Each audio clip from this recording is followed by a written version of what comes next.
It's already been called the largest scandal in, recent Ukrainian history, if not all of Ukrainian history.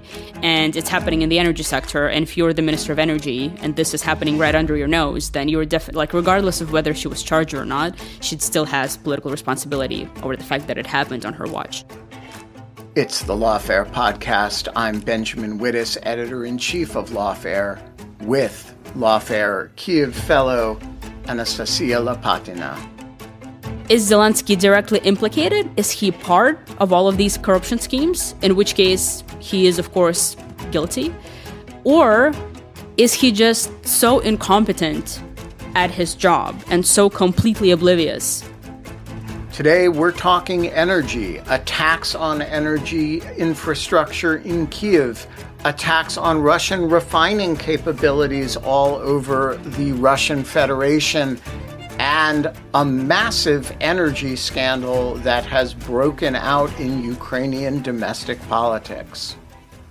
So, Nastya, we were supposed to have a video recording session today, and we are not recording video. We're recording audio only, and you do not have any lights on. Why is this? What's going on? Yeah, so there is a power outage happening in Kyiv right now at my address. It was supposed to be over by the time of our scheduled recording, but it got unexpectedly extended by another 90 minutes, which was probably the result of Russia's attack last night. The attack didn't target Kyiv, but as pretty much every single Russian attack recently, it did target Ukrainian energy infrastructure in other areas.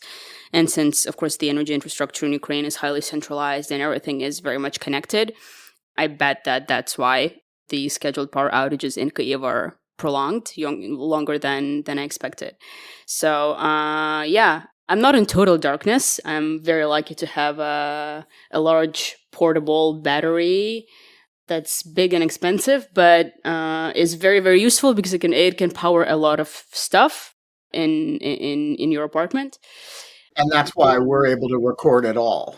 Yes, that's why we're able to record it all because, it's not like my computer is dying and I'm totally stranded. No, I have some source, and then I'm also stealing the Wi-Fi from a hotel nearby whose network I can catch. But it's still a little bit of a precarious situation, less than optimal, but we're dealing with it. What is the temperature outside?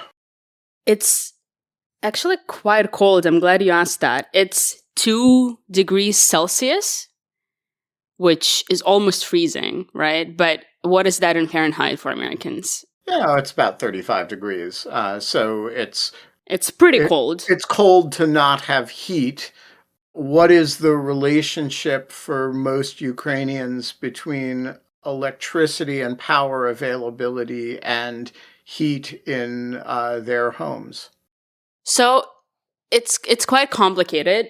But so basically, Ukraine has a centralized heating system where more than half of all Ukrainian households rely on the centralized heating where local authorities, the government, decide when to turn it on or off. So you have these batteries or heaters in your households. And at some point, randomly, they start getting heat in them and hot water. And that's when your apartment starts to warm up. We already got heating, like the centralized heating is on in my household and in Kyiv generally and around Ukraine, but it's really not enough. And I guess it depends on what your apartment and what your household kind of plan is. But for example, in my apartment, there is one room where there is only one heater. It's actually my daughter's room, which is really not great. And the heating just doesn't really heat it enough. So it's still pretty cold and I still have to use an electricity-powered oil-filled radiator. So I need electricity for that. And so there are a bunch of other households that have sort of different arrangements where they may use something electricity-powered, like an AC, but the one that can also blow hot air. I've recently realized that this is not like a usual thing in the US. In Ukraine, pretty much every AC that we have can blow both hot and cold air. Yeah, it's true here too that, heat pumps and and Yes. whatnot can regulate in both directions.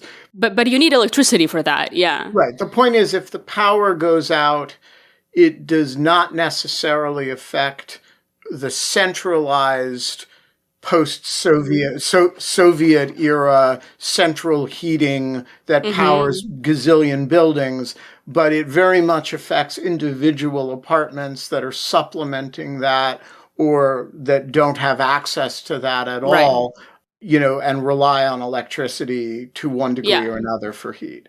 Yeah, absolutely. So we are talking about your power situation and how it affects our recording because by, I would say, coincidence, except it's not a coincidence, you have written two major pieces for Lawfare recently about the electricity and energy sector in Ukraine. One about this very issue, which is Russian strikes on the energy sector as we are approaching another winter, and the other about a political scandal affecting a domestic political scandal that is rocking the Zelensky administration that emanates from the energy sector. So it seems fitting that we should be recording this while you are relying on battery backup and stolen hotel Wi-Fi. Yeah, we really didn't plan it. No, this just happened. Except in the sense that you have good news judgment and are writing about topical issues. Sure. All right, so let's talk about the military side of this first. It is not new that the Russians target civilian Ukrainian energy sector stuff. It seems to happen pretty systematically at this time of year, every year, because we are heading into winter and it hurts most if it affects people's access to not merely electricity, but heat. But this year seems unusually intense. What do we know about what's going on, and what do we know about the Russian strategy? Yeah, so as you've mentioned, it's not a new phenomenon at all, the fact that the Russians are trying to wipe out Ukrainian energy infrastructure. In fact, they've tried to do that every single cold season. Every fall, they begin this campaign trying to, as every headline, it feels like, have said, plunge Ukraine into cold and darkness before winter. It's interesting. The verb is always plunge. Oh, it's always plunge. It's a little frustrating. We really need to find new synonyms for this. But the essence of what they're trying to do is accurate. Yes, that's what they're trying to do. And the goal has always been to not only hurt Ukraine's military effort, which, of course, if you have the power generation issues, that definitely affects your logistics, your troops. But I think a bigger goal, a more important goal, is to hurt Ukraine's morale and to make the situation in big cities like Kyiv, but also in smaller cities, in general, the situation for the civilian population that's not near the front line, so difficult and so almost unlivable that the will to fight just deteriorates and people are willing to sort of end the war as soon as possible, no matter on what terms that would be, right? So basically, the Russians are hoping that the Ukrainian society becomes more open to a deal that may be highly unfavorable to Ukraine because of the strikes and because of the energy situation. It hasn't worked in the past.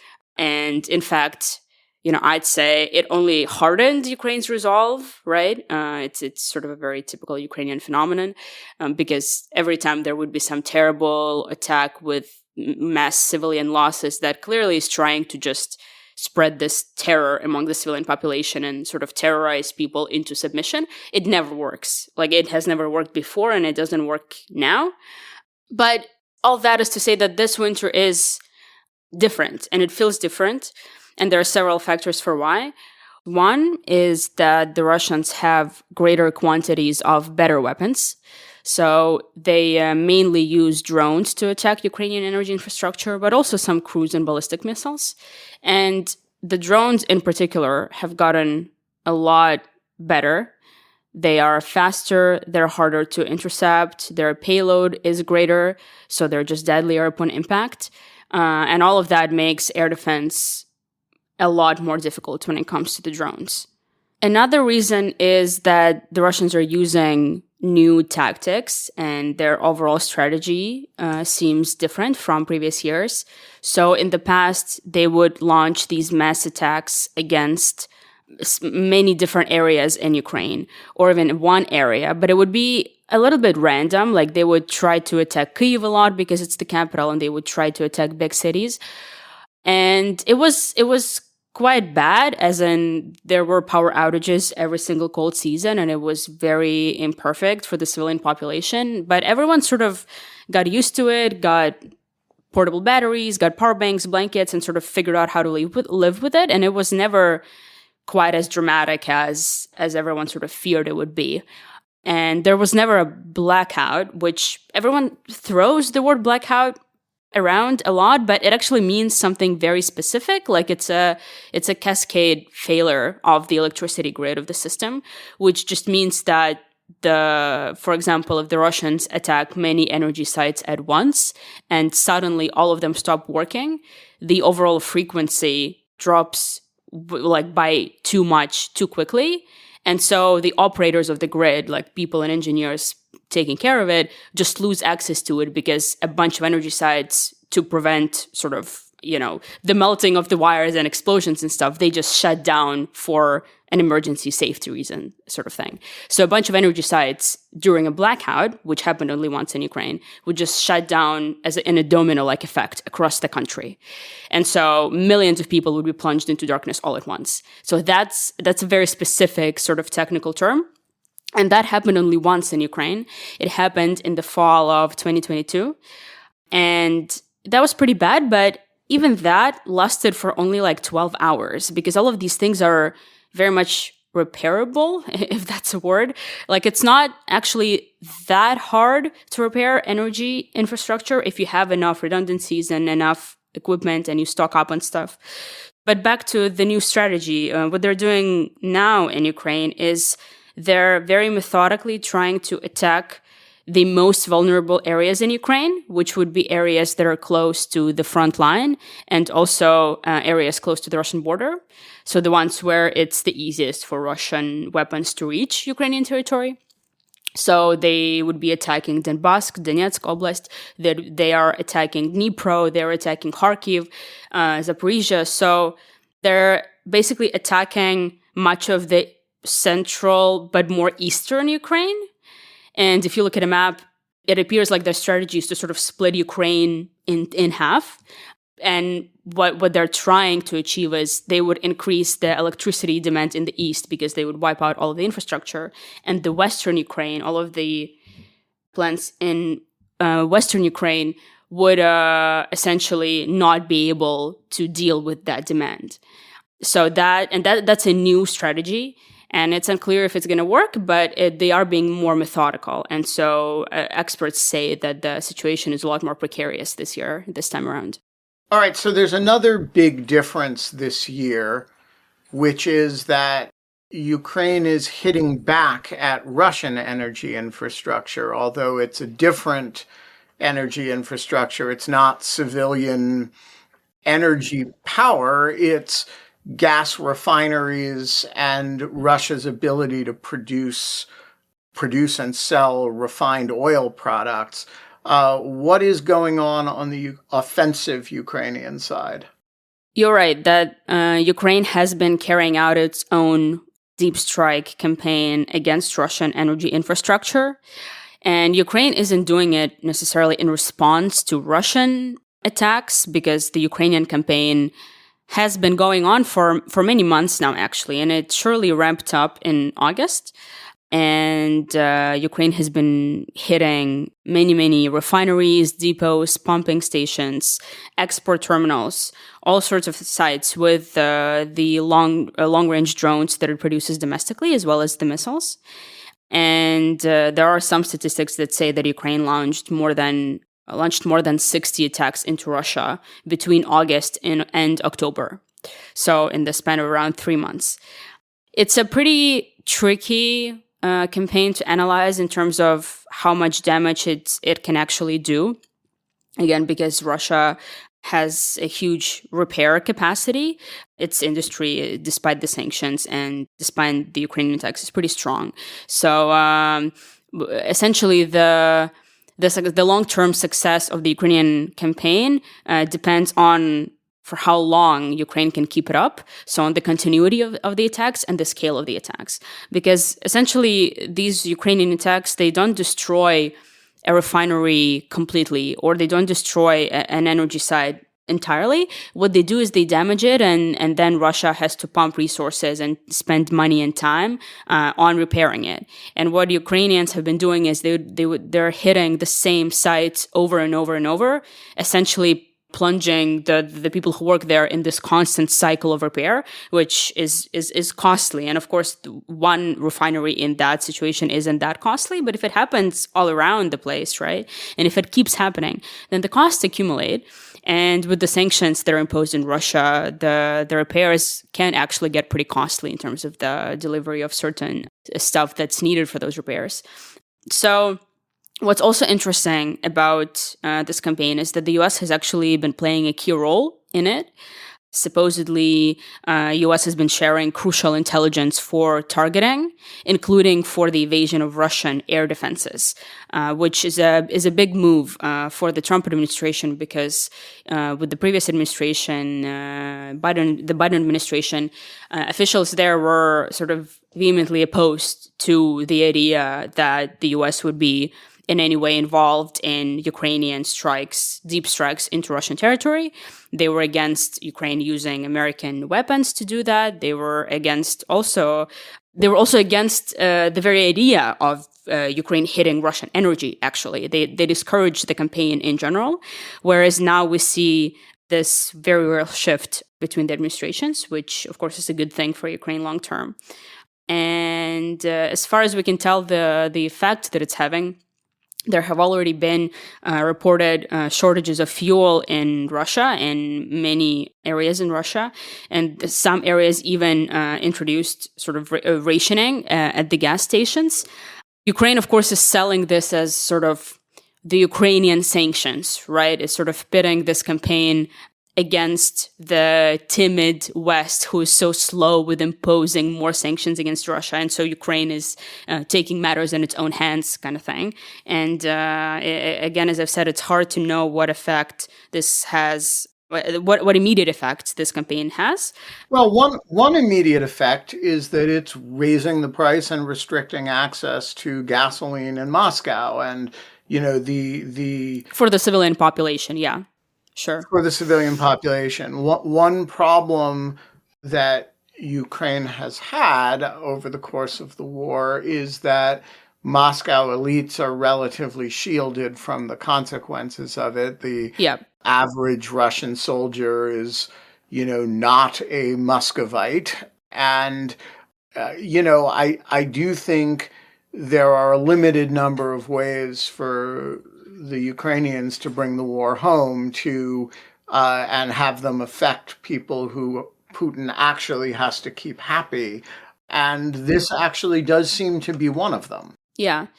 I mean, another effect is that Russia had to introduce a ban on gasoline exports and also a partial ban on diesel exports, at least until the end of this year, which, again, isn't the kind of thing that's going to cripple, again, another war, just like cripple the Russian economy. Everyone has been waiting for that to happen since 2022, and it really hasn't. And also, the Ukrainian government has said that the strikes have decreased Russia's refining capacity by, there have been various estimates, but at least 20%, I think, was what Zelensky said. That's also interesting because I've heard some experts say that, well, Russia can just export more crude. So, what does it matter in the long run, right? Like, if it can't refine the oil, then it's just going to export crude oil. But the thing is that refined products are a lot more expensive than crude. And so the companies in Russia that are all under the control of the state, but are still, private companies, they're going to incur a lot of losses from this. So there's definitely going to be an effect.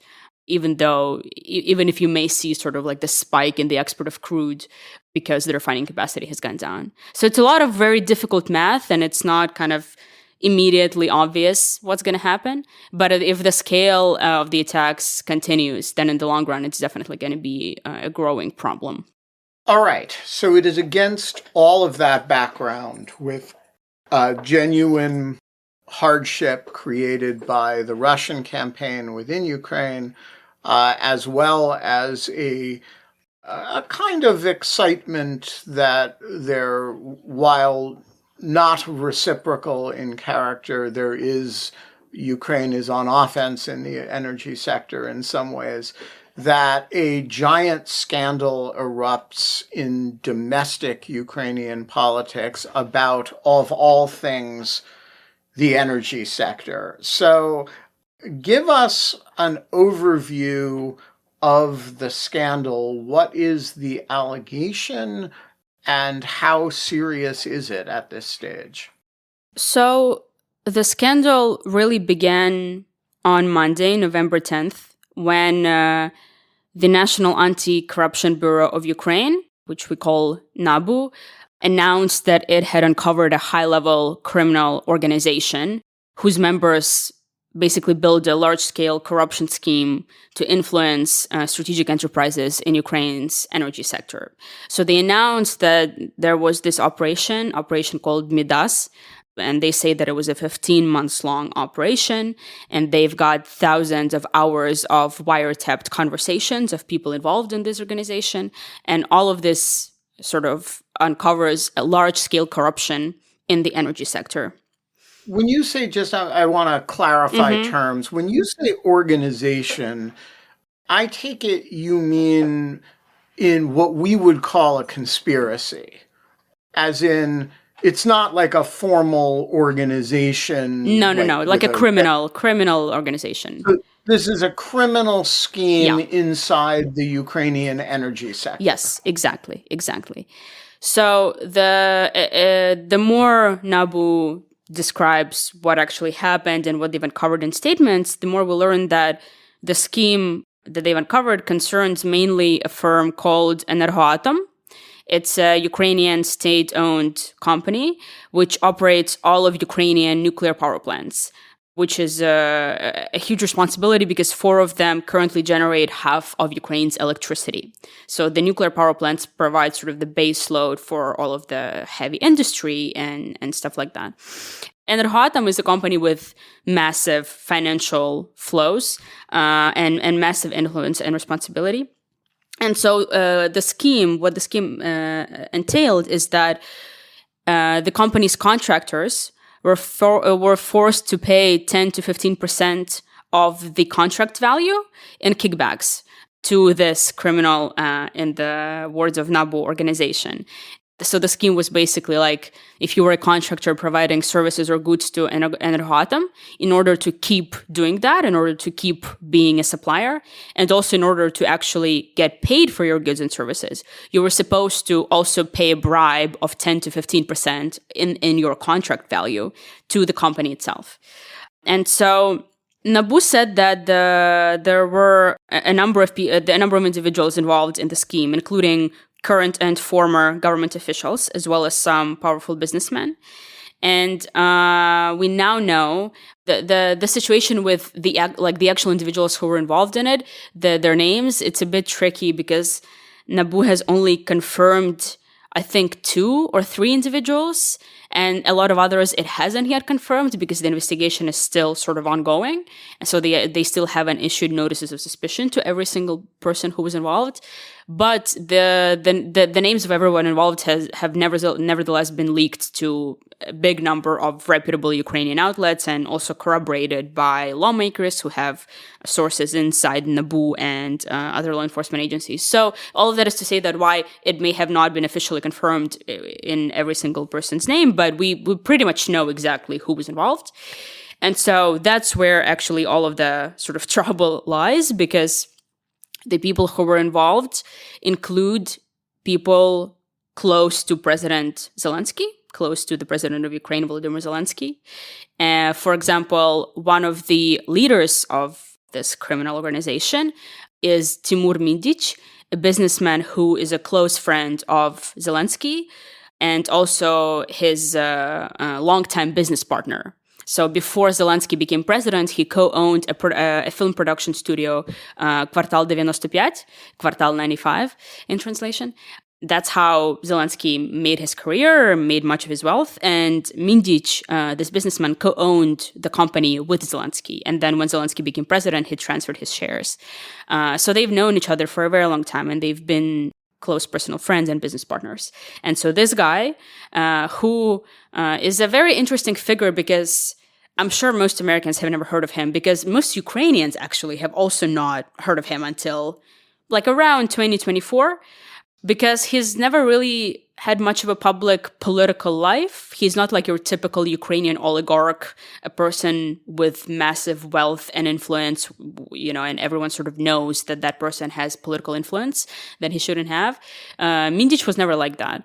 He only started amassing influence in 2024. And so, he was named as one of the leaders of the organization. Other people who were implicated include two sitting members of Ukraine's cabinet. So one of them is the current Ukrainian Minister of Justice. Actually, current until a few hours ago when the parliament voted to fire him. So up until that moment, that person was the current Ukrainian Minister of Justice. Yerman Galushenko is his name. And another person implicated is Ukraine's Minister of Energy. Both of those people were implicated in a very interesting way. So when NABU revealed the scheme itself, they also published snippets of those conversations. Remember, I mentioned that they've said they've gathered thousands of hours of recorded conversations by wiretapping, like Mindic's apartment and stuff like that. So they've actually published the snippets of some of these conversations, and you can hear the officials discussing the scheme. And so in those conversations, you can hear people refer to the Minister of Energy and to the Minister of Justice. And what's interesting is that neither of them have been charged with anything. So NABU hasn't said that it believes that the two ministers were directly involved in the corruption of it all. But the people who were involved talked in very friendly terms about both ministers. And I mean, after all, this is sort of the largest, it's already been called the largest scandal in recent Ukrainian history, if not all of Ukrainian history. And it's happening in the energy sector. And if you're the Minister of Energy and this is happening right under your nose, then you're definitely, regardless of whether she was charged or not, she still has political responsibility over the fact that it happened on her watch. Okay, so what about Zelensky himself? Somebody asked me about this the other day and asked me about Zelensky, and the analogy that came to mind was it's beginning to seem a little bit like the Ulysses S. Grant administration, where, nothing seems to touch Zelensky personally, but the closer you are to him, but the people surrounding him seem to be really scoundrels in pretty large numbers. And there's a kind of question, could he really not have known about this? Could he really not have been involved in any of it? Should we understand Zelensky as somebody who is probably corrupt himself? Should we understand Zelensky as somebody who trusts untrustworthy people? Or should we understand it as somebody who, he has turned a blind eye to stuff that, how do you understand what his role in any of this is? And does any of it touch him personally? So this is sort of the crux of it, because, and before I dive into that question, another close personal friend of Zelensky's, who is also the former deputy prime minister of Ukraine, was also implicated in the scheme. And there are wiretapped conversations that describe how he was given hundreds of thousands of dollars via this scheme. So this obviously dirty money from the kickbacks to build luxury homes in the Kyivan suburbs and sort of embezzle money like that. And this is also this man, the former deputy prime minister, a close personal friend of the president, who also undoubtedly became the deputy prime minister, not least because he's a close personal friend of the president. And so, as you've said, all of it sort of revolves around Zelensky. Nothing directly points to him. So, NABU didn't come out and say that, we caught the president of Ukraine red-handed. The only direct mention of Zelensky in this whole scheme is that there is an episode in the tapes where you can hear President Zelensky allegedly calling the energy minister or the Minister of Justice because Mindich asked him to. So there is a sort of a discussion of how Mindich is asking Zelensky to call the minister, and Zelensky reads his message and calls the minister, and you can hear the minister talking on the phone with the president. But we don't know what the conversation was actually about. So that was the only one sort of very direct mention of Zelensky himself in the scandal.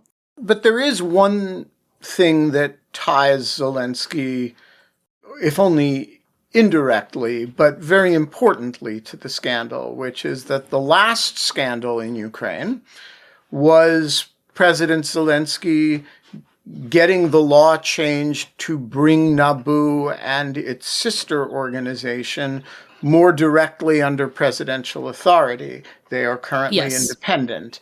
And everybody's understanding of that at the time was that that there were these investigations that touched his friends.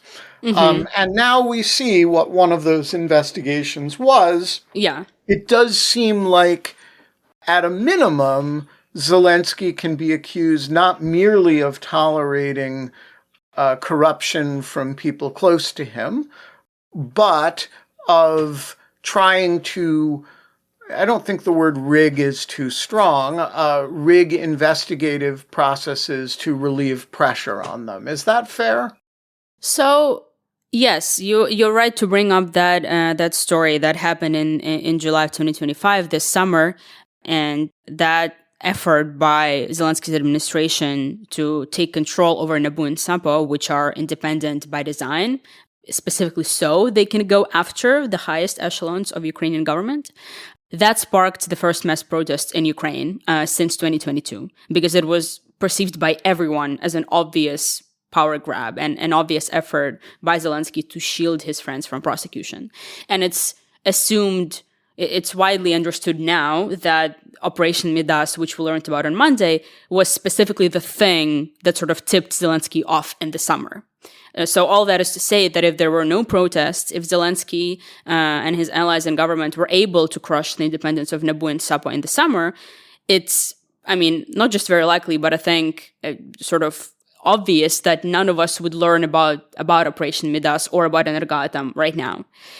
So I think whether you think Zelensky or how much you think Zelensky is responsible depends on your own perception of the situation, because it is true that there hasn't been any obvious sort of evidence that he himself is corrupt or he himself is benefiting or, getting bags of cash from anything. That just doesn't exist.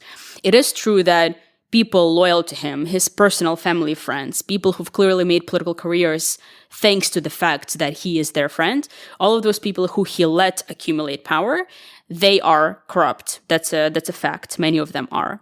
And so the question is now, is Zelensky directly implicated? Is he part of all of these corruption schemes? In which case, he is, of course, guilty. Or is he just so incompetent at his job and so completely oblivious about what's happening right under his nose that people who are in his most intimate inner circle, right? People who have direct access to him, people who can walk into the president's office at any time and day for a meeting, etc., who are in constant contact with him, that those people, his friends, have embezzled, NABU said, at least $100 million, and the president just isn't aware of that. I think that is also, that's a different kind of guilt, but it is also a problem, right? I don't think that leaves him sort of guilt-free. There is a third possibility as well, which is that, in the middle of a war, he is tolerating things from the people who constitute his power base that, in a different context, you wouldn't tolerate. That's not a flattering picture of him at all, of course, but it is the kind of multitasking that you sometimes have to do, right? You've got, you could imagine him making a sort of mental calculation. We cannot tolerate corruption in the military defense procurement sector because then support from other countries will dry up. But we can't fight every battle right now. The energy sector has always been a cesspool. I'm not going to, this is not the hill I'm going to die on while we're fighting the war. That would be the more sophisticated version of the point you're making, albeit again, not a flattering one for him. I mean, yeah, the third option could just be that, he may not be directly engaged in it. He may just be aware of it and choosing to not do anything about it, which again, certainly is a huge problem. But I mean, also the way you put it is definitely way more sophisticated, I think, than, the reality sort of suggests. Because, for example, one of the reasons why is that the split between, the military sector is free of corruption because that matters, and all other sectors kind of do what you want because we're at war, like that doesn't really exist, because according to NABU itself, Mindich was using this scheme not only to exert influence in the energy sector, but also to exert influence in the defense sector. So we are just now starting to learn the real sort of power that Mindich had, and it doesn't end with the energy. It actually goes into the military sector as well, and into the procurement there. Interesting. So if I were Ukrainian, and I were, as you literally are right now, sitting in the dark, or not in the dark only because of backup battery power, I would be pitchforks and torches about this. Ukrainians are being asked to forego power. They're being asked to forego heat, and all in the name of fighting a war that people are very committed to. But part of the package is not that a bunch of criminals get to walk off with $100 million of people's energy bills for energy that, by the way, they're not predictably getting. What has the reaction in Ukrainian society been to this? Are people furious? Are they dispirited? Is it kind of like, well, that's what we expect anyway? What has the reaction been like? So I haven't seen yet any actual polling to suggest, it's only been a few days since the whole thing unraveled. So there hasn't been yet any public polling on like the support for Zelensky and the societal trust for Zelensky. But as much as you can sort of infer from my bubble and from social media, obviously everyone is furious, and everyone is feeling sort of a new low, right? Like everyone is perceiving this as like, okay, things were bad, but this is as bad as it has ever gotten in people's recent memory. I've already seen and heard some journalists comparing to this moment to like 2013, which is like Yanukovych, like the height of Yanukovych's power right before it, like the bubble broke and the revolution happened. People are just very, very furious about the fact that, like the timing couldn't have been worse.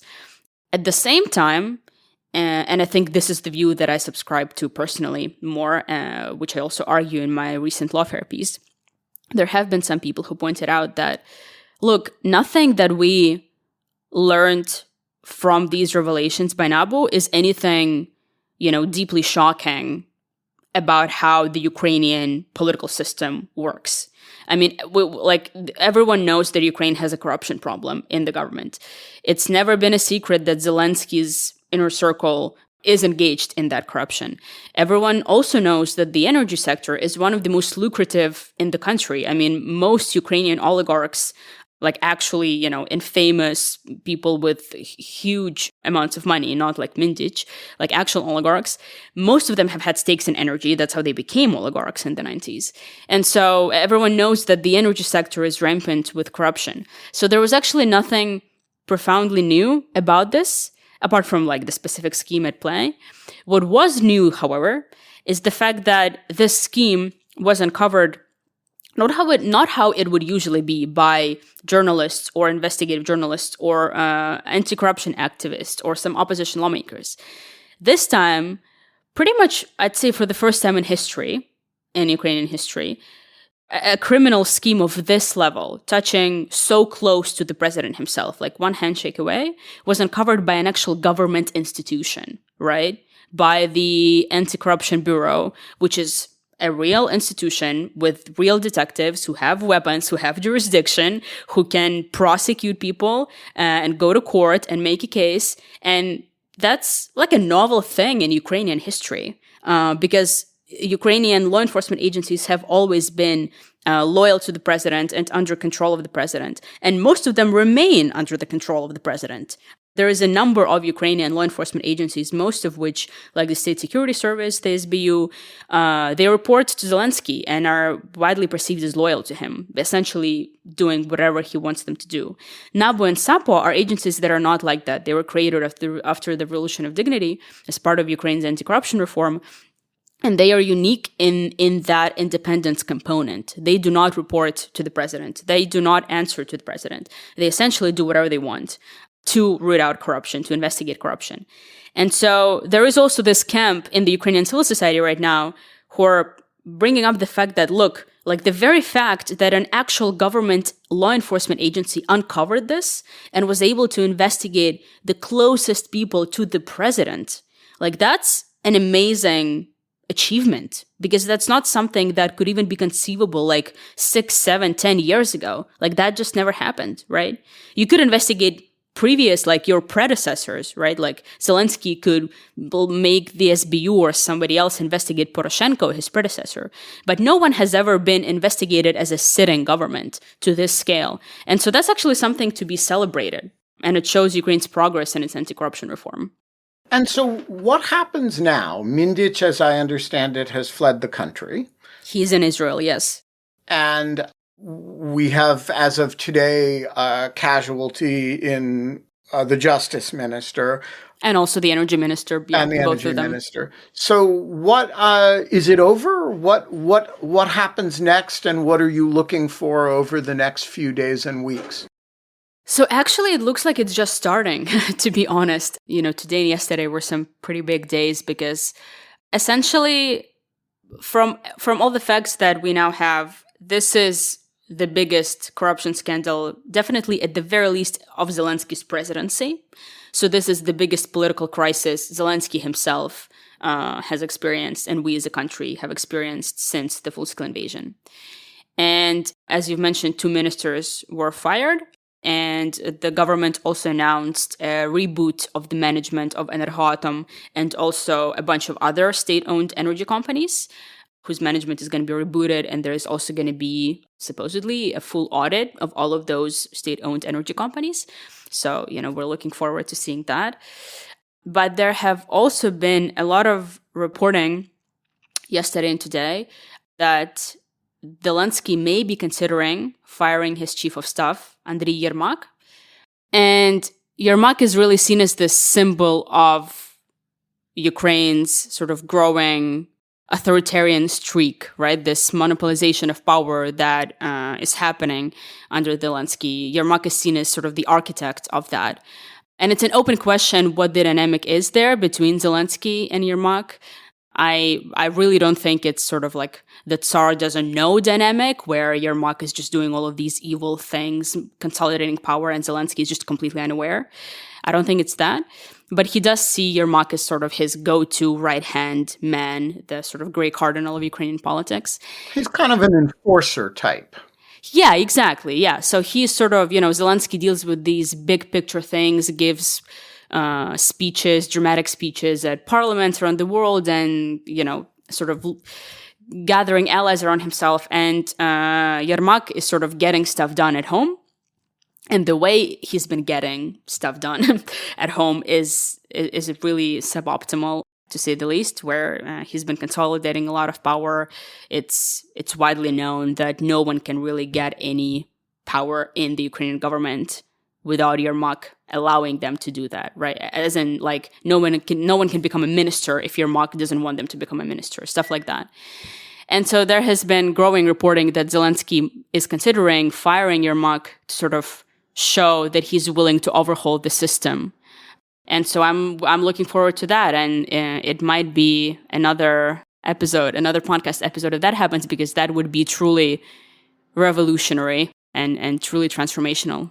Explain one thing about that. What is the connection between Yermak and this scandal? Is it just that he's supposed to be the eyes and ears and he's supposed to be the sort of chief of staff who's actually in a hands-on way running things on Zelensky's behalf, and so it's a failure on his part? Or is there some more direct connection between Yermak and this? So that's a very interesting, another open question so far. So NABU and SAPO have been, and SAPO is NABU's sister organization, the Anti-Corruption Prosecutor's Office, the Specialized Prosecution's Office.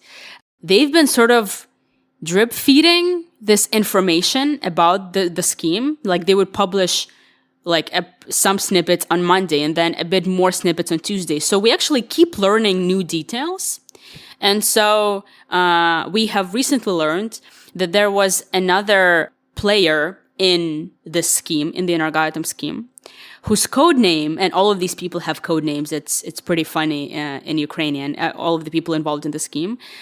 So there is another player whose name is Alibaba, which is hilarious. And there have been speculations in the Ukrainian media, and also some opposition lawmakers have said that supposedly that person is Yermak. Because Yermak's name is, in Ukrainian, Andriy, and patronymic is Borisovich, so it's A and B. And so people have kind of connected that's why he is Alibaba in these tapes. So NABU and SAPO haven't confirmed that yet. We don't really know many details yet, but we do know that there is somebody there who was also one of the sort of leading figures of the scheme. That's his code name, and people are pointing the finger and saying that could be Yermak. And so again, it's not officially confirmed yet, but this is a part of the conversation. And it's another one of those things that everyone is sort of with their popcorn waiting to find out what that is. Well, our popcorn, Nastya, is you. And so we will expect, since this stuff mostly does not get written about in English, except by a few journalistic outfits, we will rely on you to keep us posted. There are, for those who want to read more about this, Nastya has a lengthy piece about the corruption scandal and a previous, from last week, lengthy piece about the Russian energy attacks as well as Ukrainian refinery deep strike attacks. Those are both on Lawfare. Nastya, thank you so much for joining us today amidst the power outages in Kyiv. Thank you for having me. The Lawfare podcast is produced in cooperation with the Brookings Institution. You can get ad-free versions of this and other Lawfare podcasts by becoming a Lawfare material supporter through our website, lawfaremedia.org/support. You'll also get access to special events and other content available only to our supporters. Please rate and review us wherever you get your podcasts. And look out for our other podcast offerings, including Rational Security, Allies, and Escalation, our latest Lawfare Presents podcast series on the war in Ukraine. Check out our written work at lawfaremedia.org. The podcast is edited by Jen Patja, and your audio engineer this episode was me. I did it myself. Our theme song is from Alibi Music. As always, thank you for listening.